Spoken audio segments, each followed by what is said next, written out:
الحمدللہ وکفا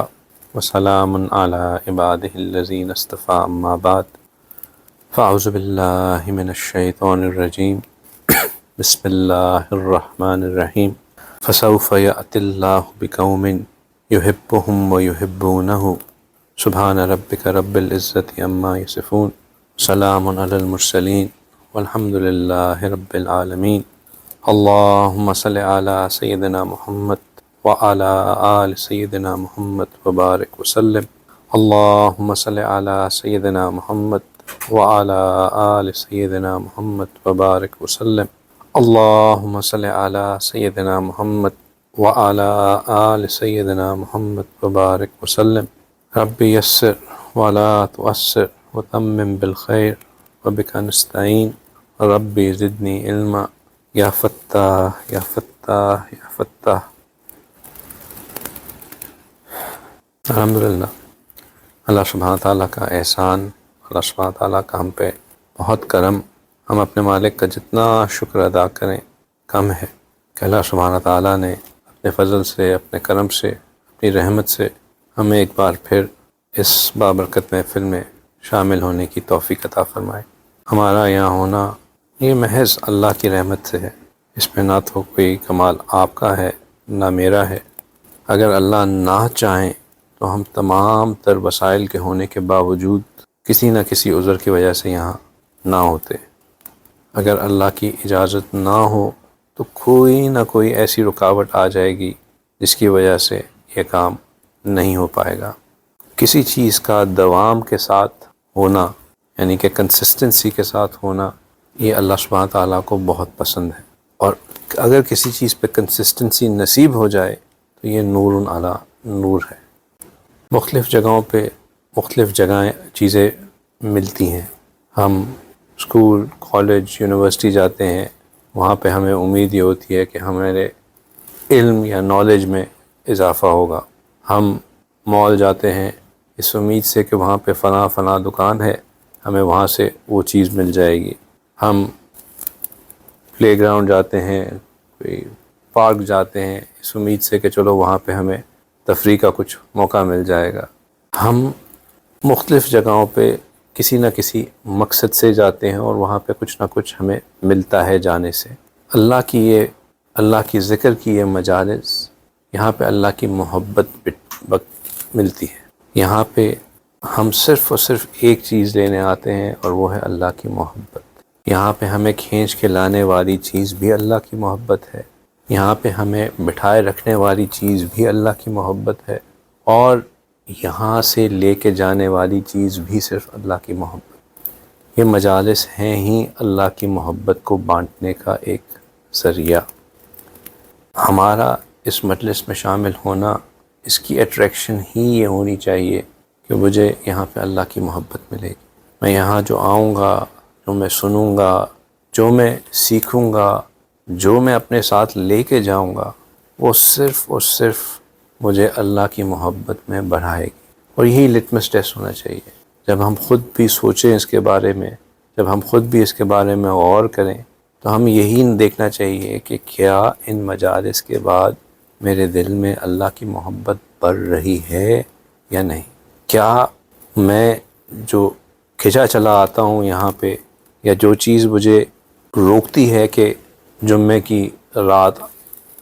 8 بجے مجھے کچھ اور کام نہیں کرنا، یا مجھے کہیں اور نہیں ہونا،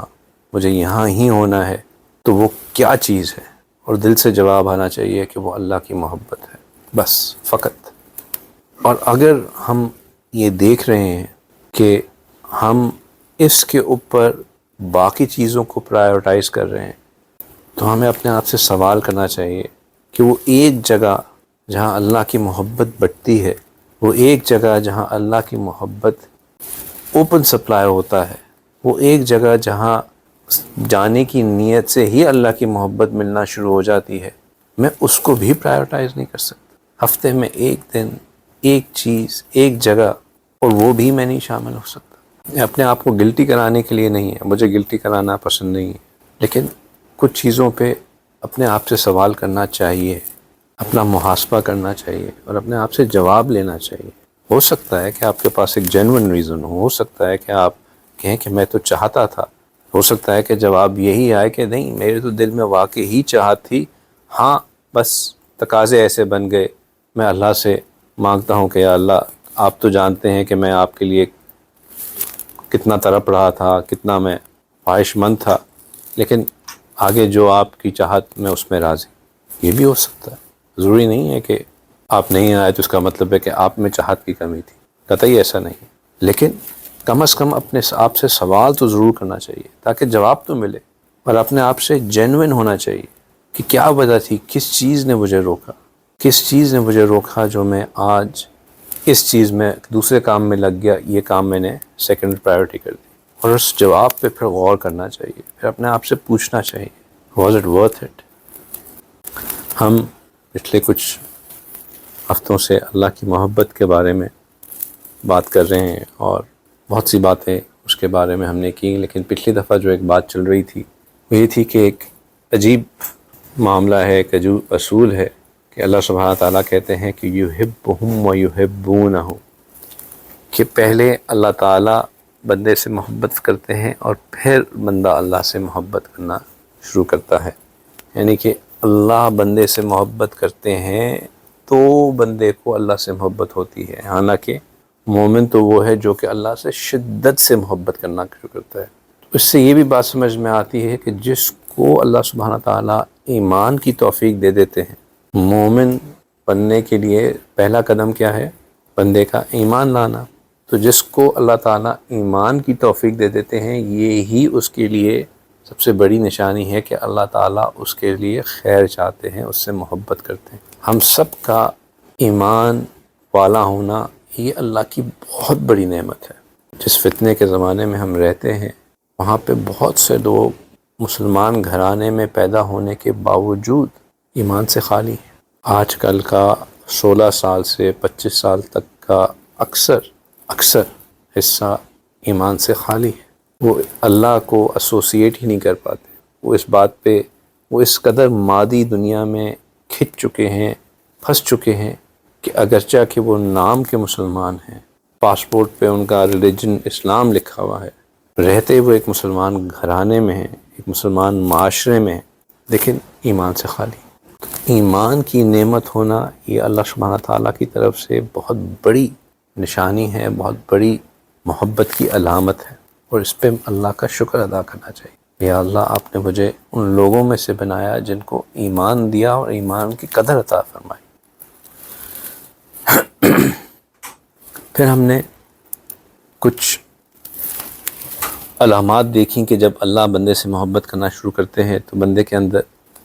کیا علامات آتی ہیں۔ ہم نے دیکھا کہ ایک چیز ایمان تو ہم نے دیکھ لیا، لیکن جب محبت میں بندہ بڑھنا شروع کرتا ہے، جب وہ اس کو یہ محسوس ہونا شروع ہوتا ہے جب کہ اللہ مجھ سے محبت کر رہے ہیں، تو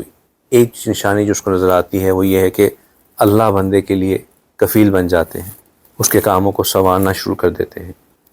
کیونکہ پچھلی اس میں ہم بات کر چکے تھے، صرف میں ریکیپ کر رہا ہوں تاکہ ایک ریفریش ہو جائے کہ کیا کیا چیزیں تھیں۔ دوسرا ہم نے یہ دیکھا کہ بندہ اللہ تعالیٰ اس کو بات کرنا سکھا دیتے ہیں، صحیح موقع پہ صحیح بات کرنا، صحیح مشورہ دینا، یہ اس کے اندر ایک خاصیت پیدا ہو جاتی ہے۔ پھر اللہ سبحانہ تعالیٰ اس کو اعمال صالح میں مشغول کر دیتے ہیں۔ ہم نے ریس ہارس اور ورکنگ ہارس کی مثال سے یہ بات سمجھی کہ اللہ تعالیٰ بندے کو اپنے کاموں میں مشغول کر دیتے ہیں، یہ اللہ کی بندے سے محبت کی بہت بڑی نشانی ہوتی ہے۔ پھر اللہ سبحانہ تعالیٰ اس کو مناجات کی لذت عطا فرما دیتے ہیں۔ اللہ سبحانہ تعالیٰ سے مانگنے کی لذت ہونا یہ بھی اللہ کی بہت بڑی نشانی ہے، اور یہ چیز کہ بندہ اللہ سبحانہ تعالیٰ کی آزمائش میں آ جاتا ہے، یہ بھی بعض اوقات اللہ کی بندے سے محبت کی نشانی ہوتی ہے۔ اس پہ ہم نے تفصیل سے پچھلی دفعہ بات کی تھی، لیکن آزمائش میں آ جانا یہ بھی ایک اللہ کی بندے سے محبت کی نشانی ہوتی ہے، لیکن کیونکہ بعض اوقات اللہ سبحانہ تعالیٰ دیکھتے ہیں کہ میرا بندہ ٹریک سے اتر رہا ہے، تو اس کو ہلا کے اس کو یاد آئے کہ اس کا کوئی رب بھی ہے، وہ واپس اپنے رب کی طرف آئے، اللہ سے مانگنا شروع کرے، اللہ سبحانہ تعالیٰ اس کو کسی آزمائش یا کسی امتحان میں ڈال دیتے ہیں۔ اور اگرچہ کہ وہ بظاہراً تو ایک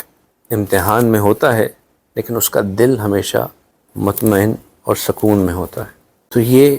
اللہ سبحانہ تعالیٰ کی بندے کے ساتھ محبت کی کچھ عجیب نشانیاں ہیں۔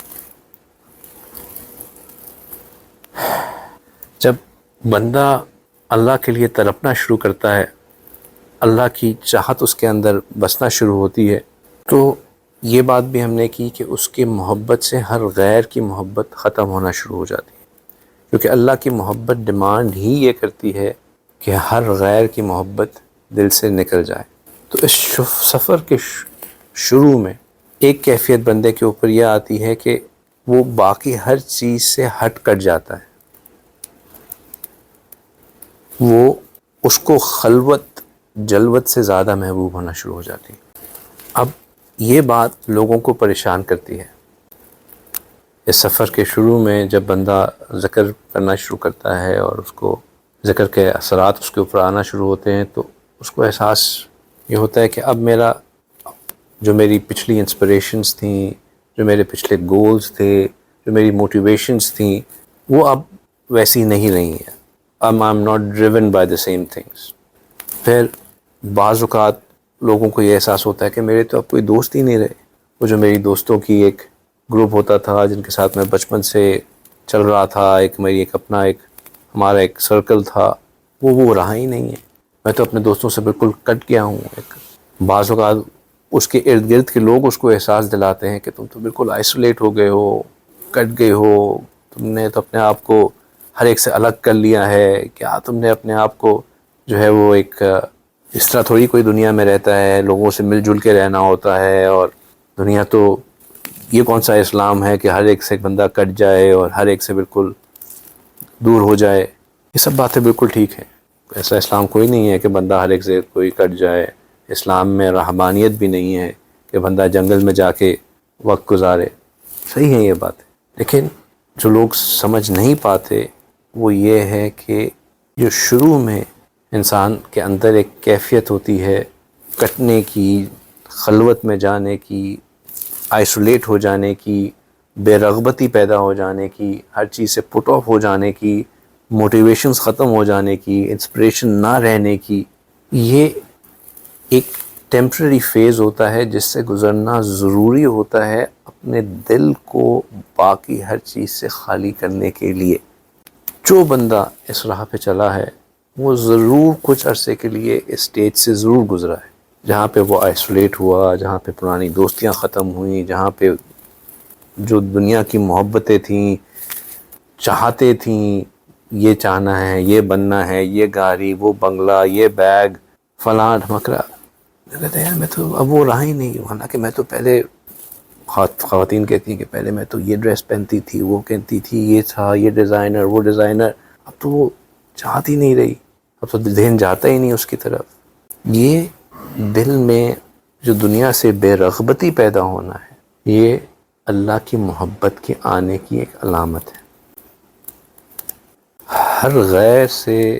قطع تعلق ہو جانا، یہ اللہ کی محبت کو اپنی دل میں جگہ دینے کی ایک وجہ بنتی ہے۔ تو لہٰذا اگر شروع میں بندہ اس سے گزر رہا ہو تو یہ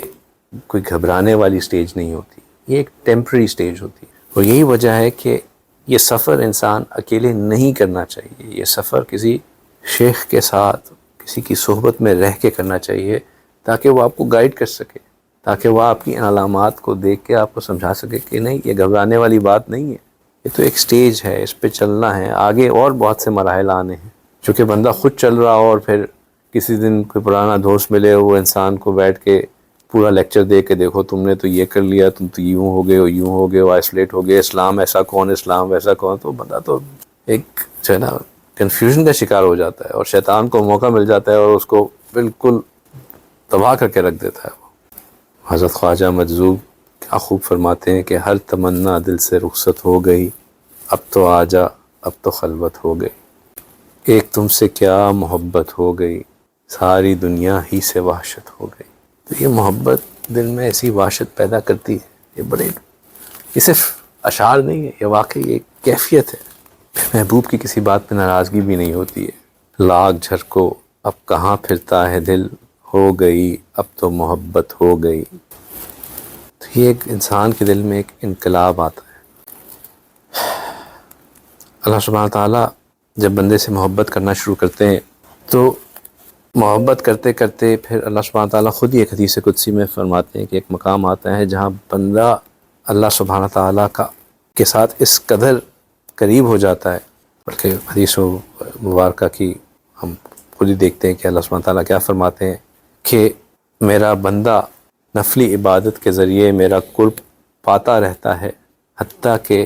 میں اس سے محبت کرنے لگ جاتا ہوں، حتیٰ کہ میں اس سے محبت کرنا لگ جاتا ہوں، حتیٰ احبہ، میں اس سے محبت کرنا شروع کر دیتا ہوں۔ جب میں اس سے محبت کرتا ہوں فَإِذَا أَحْبَبْتُهُ، کہ جب میں اس سے محبت کرنا شروع کرتا ہوں تو پھر میں اس بندے کے کان بن جاتا ہوں، میں اس کی آنکھ بن جاتا ہوں جس سے وہ دیکھتا ہے، میں اس کے کان بن جاتا ہوں جس سے وہ سنتا ہے، میں اس کی آنکھ بن جاتا ہوں جس سے وہ دیکھتا ہے، اور میں اس کے ہاتھ بن جاتا ہوں جس سے وہ پکڑتا ہے، اور میں اس کے پاؤں بن جاتا ہوں جس سے وہ چلتا ہے۔ اور یہ صرف نہیں، پھر آگے فرمایا کہ اور اگر وہ مجھ سے کچھ مانگتا ہے تو میں اسے ضرور عطا کرتا ہوں،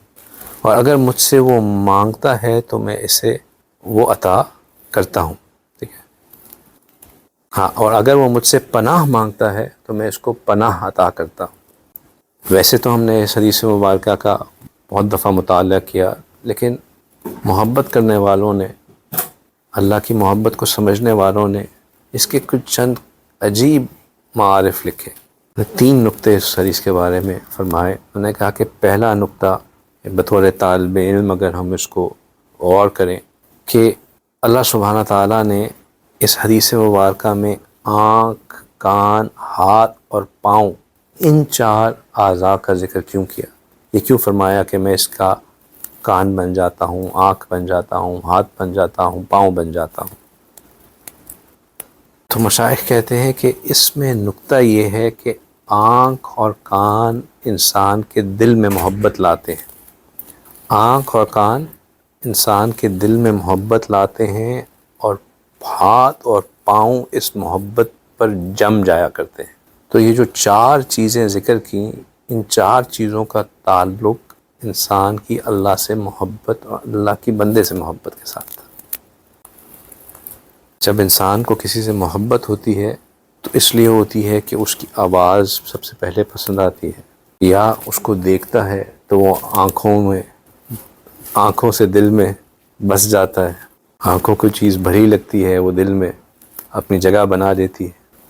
تو آنکھ اور کان کے ذریعے بندہ محبت پاتا ہے،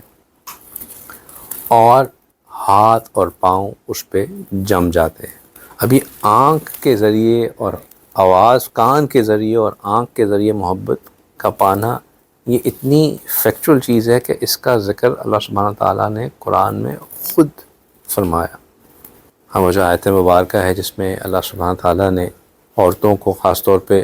نبی پاک صلی اللہ علیہ وسلم کی ازواج مطہرہ کا ایڈریس کر کے ان کو حکم دیا کہ جب وہ غیر مردوں سے بات کریں تو اپنی آواز میں ایک سختی رکھیں۔ اس کی وجہ کیا ہے؟ اس کی وجہ یہی ہے کہ اگر کسی مرد کے دل میں کوئی طمع ہے، کوئی مرض ہے،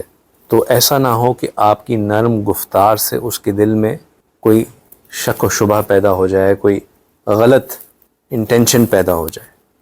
شریعت نے عورتوں کو حکم دیا کہ جب آپ نے غیر مردوں سے بات کرنی ہے تو اسٹریٹ ٹون میں، فیکچول ٹون میں رہ کے بات کرنی ہے، ان کے ساتھ ڈھیلے لہجے میں یا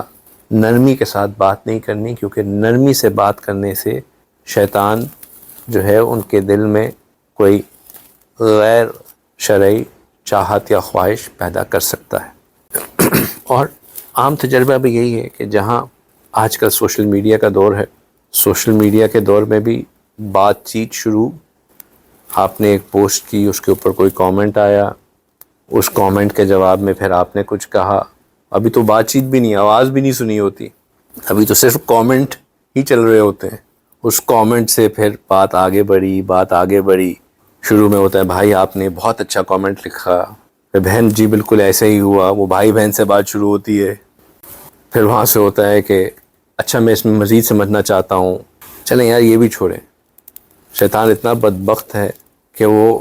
ایک مولوی صاحب کو ایک بچی ہے طالب علم جو ہے وہ کانٹیکٹ کرے گی، مولوی صاحب یہ مسئلہ ہے، مولوی صاحب اس کو مسئلہ سمجھائیں گے۔ ابھی میسیج پہ ایکسچینج ہو رہا ہے، امام صاحب ہمارے ہاں یہ مسئلے چل رہے ہیں، میرے ساتھ یہ مسئلہ چل رہا ہے۔ کچھ عرصے بعد امام صاحب اچھی نیت کے ساتھ ہی اس کو یہ کہیں گے کہ بیٹا آپ کو بات صحیح سمجھ نہیں آ رہی، آپ مجھے کال کریں، میں آپ کو بات کو تفصیل سے سمجھانا شروع کرتا ہوں۔ وہ کال ہوتے ہوتے ہوتے جو ہے اب چند عرصے بعد جو ہے وہ یا تو امام صاحب کے دل میں کوئی فطور یا اس بچی بیچاری کے دل میں کوئی فطور، دونوں کے دل میں نہ شروع میں بالکل انٹینشن نہیں تھی، لیکن بس جہاں آواز میں نرمی پیدا ہوئی، جہاں پہ اپنی ورنبلٹی کو کسی کے سامنے ظاہر کیا، وہاں پہ شیطان موقع ڈال دیتا ہے۔ یہی وجہ ہے کہ شریعت نے اس چیز سے اپنے آپ کو ورنریبل دکھانے سے منع کیا، اپنے آپ کو، اپنی کمزوری کو یا اپنے آپ کو مجبور یا اپنے آپ کو ان نیڈ دکھانے سے منع کیا۔ پھر جب بندہ کسی کی آواز سننا شروع کرتا ہے تو پھر اگلی چاہت بندے کی یہ ہوتی ہے کہ اس آواز کے بعد میں اب اس کو دیکھوں، اور یہ بھی قرآن سے ثابت ہوا۔ ایک اندازے کے مطابق کل انبیاء کی تعداد تو کسی کو معلوم نہیں ہے صحیح، لیکن ایک اندازے کے مطابق 1,24,000 انبیاء علیہ السلام، ان 1,24,000 انبیاء علیہ السلام میں سے جو اللہ سبحانہ تعالیٰ سے کلام کرنے کا شرف جو حاصل ہوا وہ کس کو حاصل ہوا؟ موسیٰ علیہ السلام کو۔ اب 1,24,000 انبیاء علیہ السلام میں سے صرف ایک نبی ایسے تھے جنہوں نے یہ خواہش کی کہ ربی کہ یہ میرے پروردگار، میں آپ کے دیدار، مجھے آپ اپنا دیدار کرا دیجئے، میں آپ کو دیکھنا چاہتا ہوں۔ ربی ارنی انظر الیک، یا اللہ میں آپ کو دیکھنا چاہتا ہوں۔ کیوں؟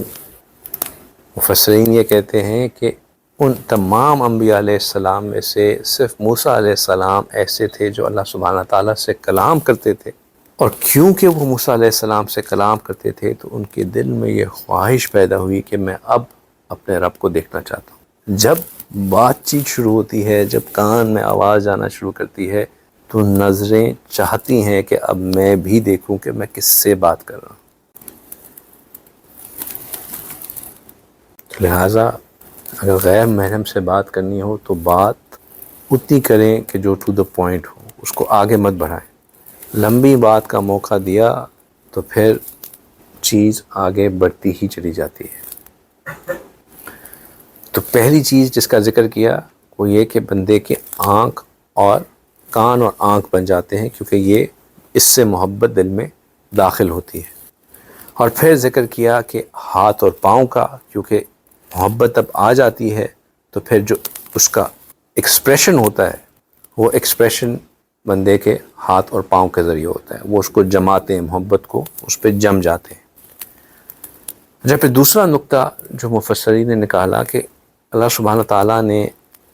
آنکھ کا ذکر کیا، کان کا ذکر کیا، آنکھ کا ذکر کیا، ہاتھ کا ذکر کیا، پاؤں کا ذکر کیا، زبان کا ذکر کیوں نہیں کیا؟ حالانکہ آئی لو یو کہنے کے لیے تو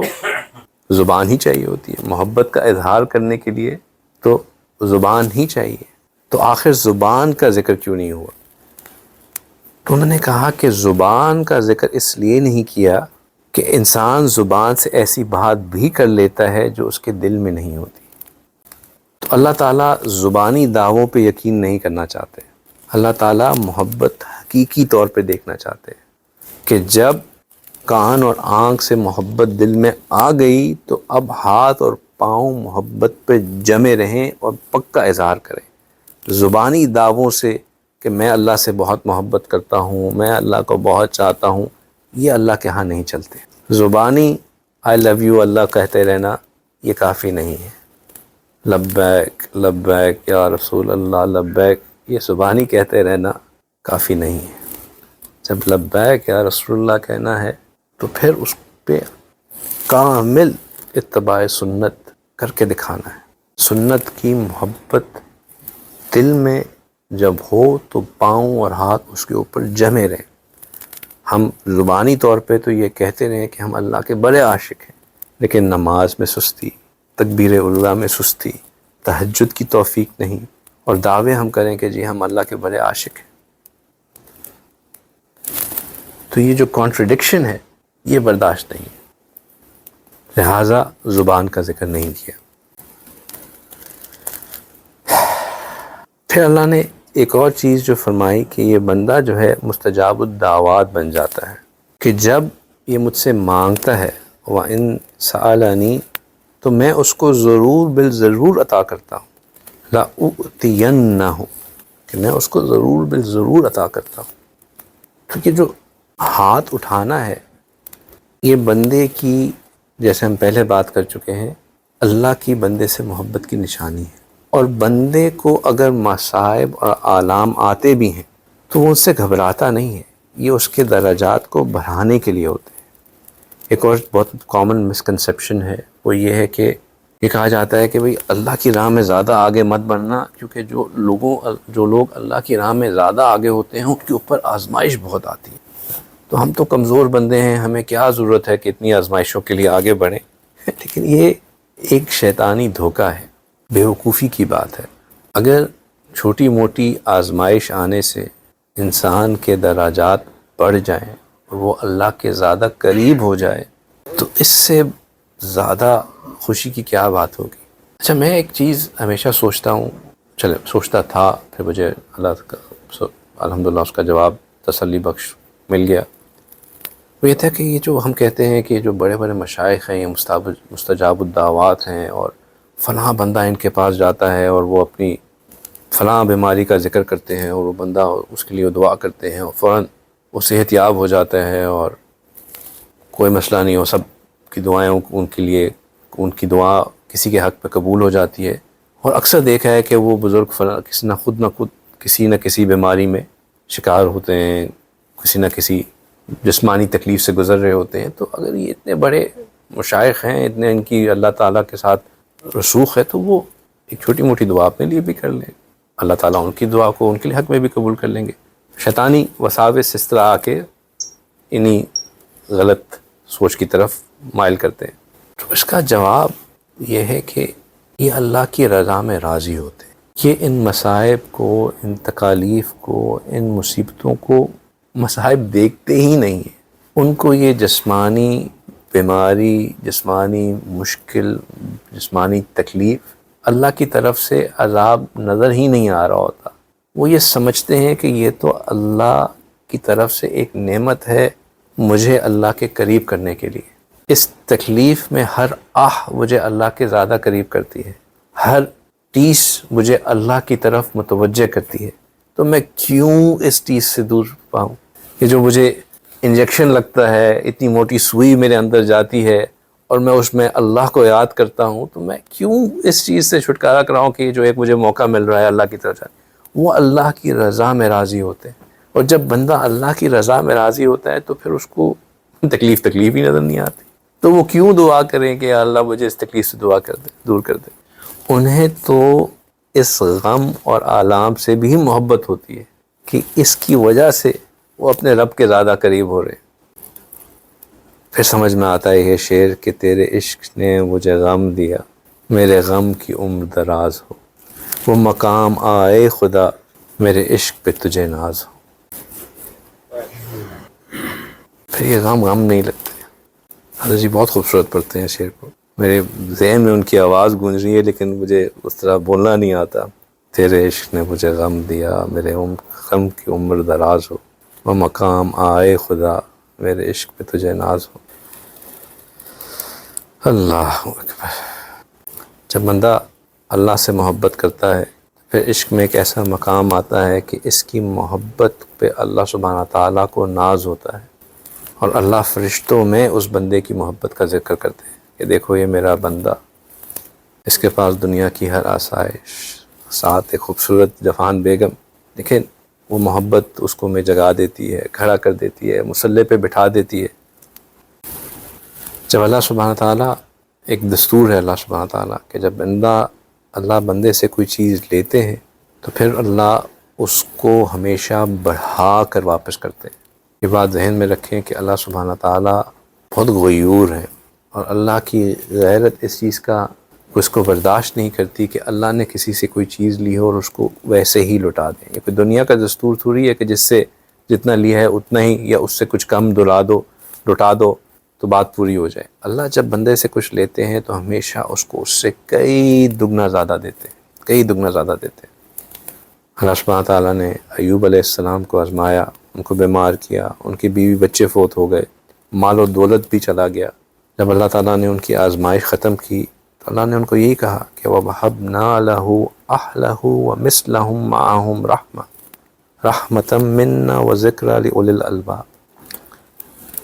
کہ ہم نے انہیں ان کے گھر والے بھی عطا کر دیے ان کے ساتھ اتنے ہی اور بھی،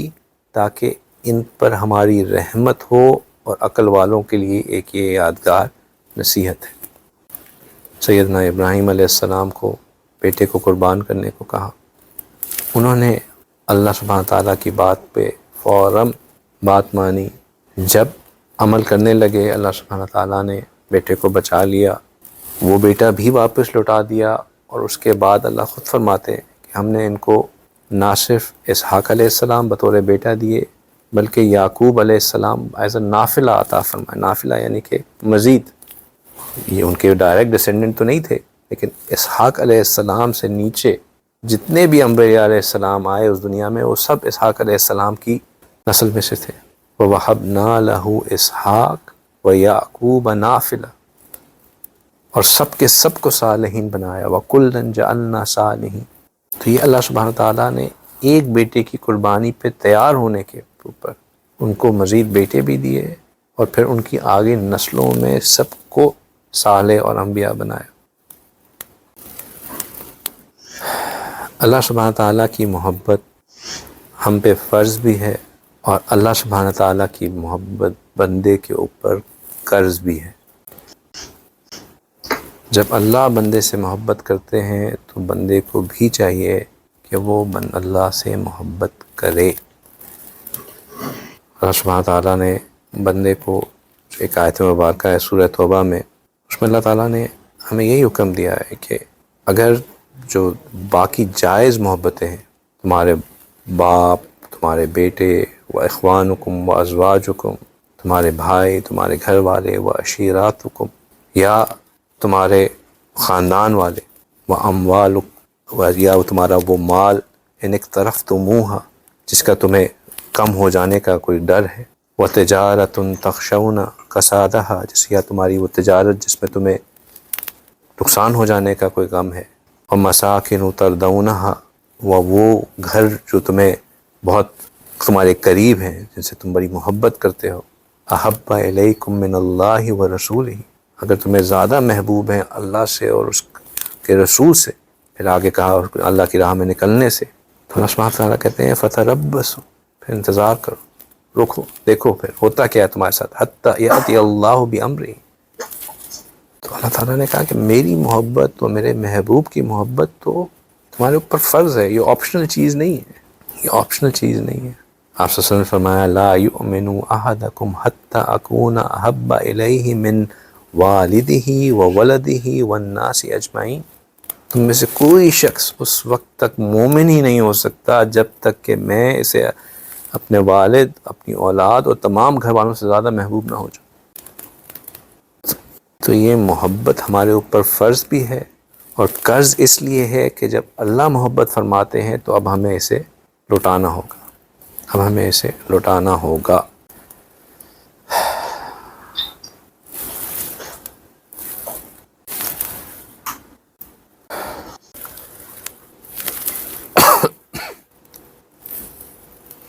اللہ کی محبت پانے کے لیے ایک چیز جس کا ہم نے ذکر کیا وہ تو تھی کہ نبی پاک صلی اللہ علیہ وسلم کی کامل اطاعت کرنا، چونکہ اللہ تعالیٰ نے خود بتا دیا کہ اگر تم چاہتے ہو کہ اگر تم مجھ سے محبت اطاعت کرتے ہو تو نبی پاک صلی اللہ علیہ وسلم کی اطاعت کرو، میں تم سے محبت کرنا شروع کر دوں گا. اور یہ اصول بھی اسٹیبلش ہو گیا کہ پہلے اللہ محبت کرتے ہیں پھر بندہ محبت کرتا ہے. اب ہم اس محبت کو اس مقام شدت پہ کہاں کیسے لے کے جائیں جس کا اللہ تعالیٰ ہم سے ایکسپیکٹ کرتے ہیں کہ بطور مومن والذین آمنوا اشد حبا للہ، وہ والا مقام ہم کس طرح پائیں. اس میں ایک چیز جو بہت ضروری ہے وہ ہے ذکر کرنے کے لیے حریص ہونا، کہ دل میں یہ تمنا ہو کہ میں بس اللہ کے ساتھ ذکر میں بیٹھا رہوں، اللہ کی یاد میں بیٹھا رہوں، اس کے لیے حریص ہونا، ریڈی ہونا، مجھے کوئی موقع مل جائے جو میں بس اللہ کی یاد میں بیٹھ سکوں، جہاں وقت ملے، جب وقت ملے، اس کو اللہ کے ذکر میں بیٹھ جانا۔ ہم رٹیں گے اگرچہ مطلب کچھ نہ ہو، ہم تو عاشق ہیں تمہارے نام کے۔ نبی پاک صلی اللہ علیہ وسلم اپنے صحابہ کو دعا دیا کرتے تھے کہ اللہ کرے کہ تمہاری زبان اللہ کے ذکر سے ہمیشہ تر رہے، جہاں جائیں اللہ کا ذکر شروع کر دیں، جہاں بیٹھیں اللہ کی بات کرنا شروع کر دیں، کوئی اور بات ہو ہی نہ۔ دیکھیں یہ جو منٹوں کا مراقبہ ہے نا، اس سے یہ تو ہم کہہ سکتے ہیں کہ جی میں مراقبہ کرتا ہوں، لیکن منٹوں کے مراقبے سے بات بننے والی نہیں ہے۔ وہاں سے جی ہمیشہ ایک بڑی خوبصورت بات سمجھاتے ہیں کہ ایک بچہ جو KG میں جاتا ہے، پری اسکول جاتا ہے، اس کے پری اسکول کے جو آورز ہیں نا، وہ بھی اگر پر ویک دیکھے جائیں تو وہ کہتے ہیں کہ کم از کم روز 4 گھنٹے تو یہ بچہ پری اسکول آئے، 4 × 5 20 گھنٹے وہ اس سے اسکول کرواتے ہیں، پھر اس کو کہتے ہیں کہ ہاں جی اب اس نے کچھ سیکھ لیا۔ یہ پری اسکول کا بچہ ہے، اور ہم کہتے ہیں کہ روز ہم 5 منٹ کا مراقبہ کر لیں، 10 منٹ کا مراقبہ کر لیں، اس سے کچھ بات بن جائے گی۔ اس سے بات نہیں بنے گی۔ اگر ایک پری اسکول کے بچے کو 4 گھنٹے کم از کم پڑھنا پڑتا ہے صرف ABC سیکھنے کے لیے، تو اللہ کی محبت کو پانے کے لیے کچھ تو ٹائم دینا پڑے گا۔ اور یہ ذکر دروازہ ہے محبت پانے کا۔ ہر بیان کے آخر میں آ کے بات یہیں ختم کرتا ہوں کہ ذکر دروازہ ہے۔ نیت یہی ہوتی ہے کہ جو پچھلی اتنی محبت کی داستان میں نے سنائی ہے، اس کو سننے کے بعد دل میں ایک خواہش پیدا ہو کہ ہمیں بھی ایسی محبت ملے، اور یہ سوال اٹھے کہ یہ محبت میں پاؤں کیسے، تو اس کا جواب ذکر ہے۔ ذکر سے بندہ محبت پاتا ہے۔ یہ ذکر میں بیٹھنا پڑتا ہے۔ جب تک نہیں بیٹھیں گے دنیا بہت مرغوب ہے، دنیا کی محبت نہیں نکلنے دے گی۔ ذکر میں بیٹھ کر جو لطف آتا ہے وہ پھر کسی اور چیز سے نہیں آتا ہے۔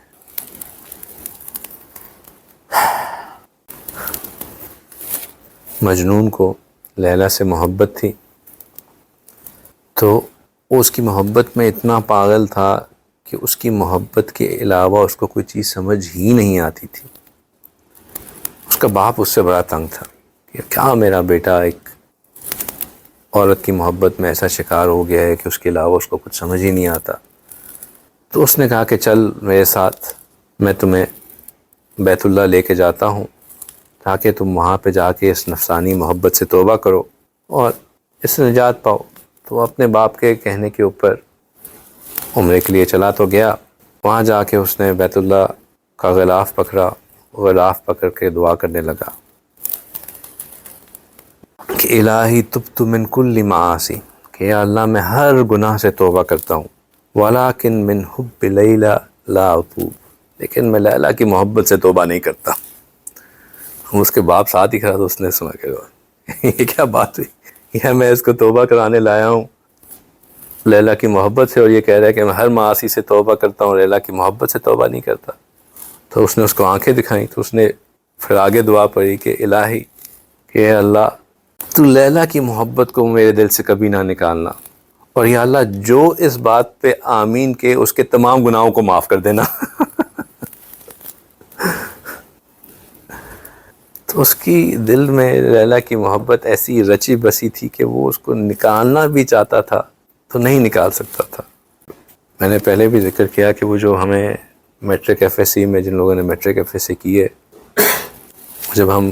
اردو B کے پیپر کے لیے شاعری پڑھتے تھے تو اس میں ہمیشہ ٹیچرز کہتے تھے کہ یہ شاعر نے جو ہے وہ عشق حقیقی کے بارے میں ایسے لکھا، اور عشق حقیقی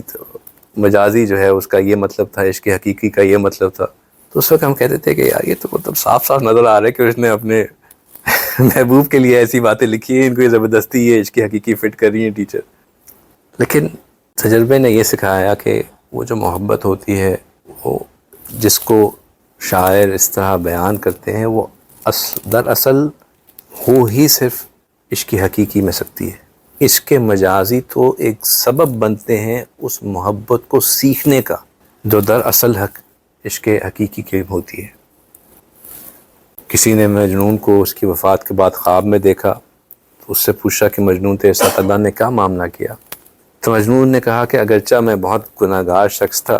لیکن اللہ کو میری محبت کرنا پسند آ گیا اور اللہ نے میرے گناہوں کو معاف کر دیا، اور کہا کہ میں اپنے محبین کے لیے تمہیں ایک معیار کے طور پر پیش کروں گا کہ دنیا میں اگر کوئی ایک عورت سے اتنی محبت کر سکتا ہے تو میرے چاہنے والے تم نے مجھ سے کیوں اتنی محبت نہ کی۔ اگر ہم غور کریں تو انسان کو اس بات کا احساس ہوتا ہے کہ انسان کو انسان کی محبت کے لیے نہیں پیدا کیا گیا، مگر اس کے باوجود جب انسان کسی انسان سے محبت کرنا شروع کرتا ہے تو بے بس ہو جاتا ہے اس کی محبت میں۔ اب میں کیا کروں، کچھ سمجھ ہی نہیں آتا، محبت پاگل کر دیتی ہے، اندھا کر دیتی ہے، بے بس ہو جاتا ہے انسان۔ سب سمجھا رہے ہوتے ہیں کہ کیا کر رہے ہو، کدھر جا رہے ہو، بس blinded by love۔ تو جب ایک انسان کی محبت میں انسان اس طرح اندھا ہو سکتا ہے، بے بس ہو سکتا ہے، اور وہ محبت جس کے لیے وہ بنایا ہی نہیں گیا، مطلب محبت کے جراثیم تو انسان کے اندر ہیں لیکن اس محبت کے لیے نہیں ہے، تو جس محبت کے لیے اللہ نے انسان کو پیدا کیا ہے اگر وہ محبت مل جائے تو وہ انسان کو کتنا بے بس کر سکتی ہے۔ پھر دل میں کیا کیفیت ہوتی ہوگی، کیا لذت ہوتی ہوگی، کیا چاہت ہوتی ہوگی۔ ایک دفعہ ایک بزرگ، ایک آدمی حرم شریف میں نماز پڑھ رہا تھا تو ایک عورت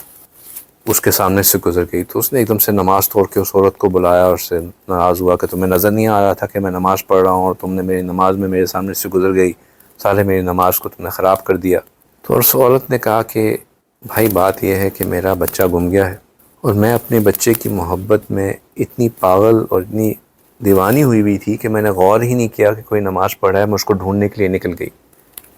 لیکن حیرت تو مجھے تم پہ ہو رہی ہے کہ تمہارے دل میں اللہ کی محبت کیسی ہے کہ تم نماز پڑھے ہو اور تمہیں اس بات کا احساس ہے کہ میں تمہارے سامنے سے گزر رہی ہوں۔ تمہاری محبت کے در ہے کہ تم اپنی نماز میں اتنے گم ہو کہ تمہیں احساس ہی نہ ہو کہ تمہارے ساتھ ارد گرد کیا ہو رہا ہے۔ اللہ سے دعا کرتے ہیں کہ اللہ ہمیں بھی وہ محبت کا لطف عطا فرمائے، وہ لذت عطا فرمائے کہ ہمیں بھی بس ہر چیز کا غم بھول جائے اور صرف اللہ کی محبت کا لطف ہی ہمارے اندر رہ جائے۔ ہمیں احساس ہو کہ اللہ والے اپنی زندگیوں میں اللہ کی محبت میں کیسے تڑپتے ہیں۔ آخر دعوانا ان الحمد للہ رب العالمین۔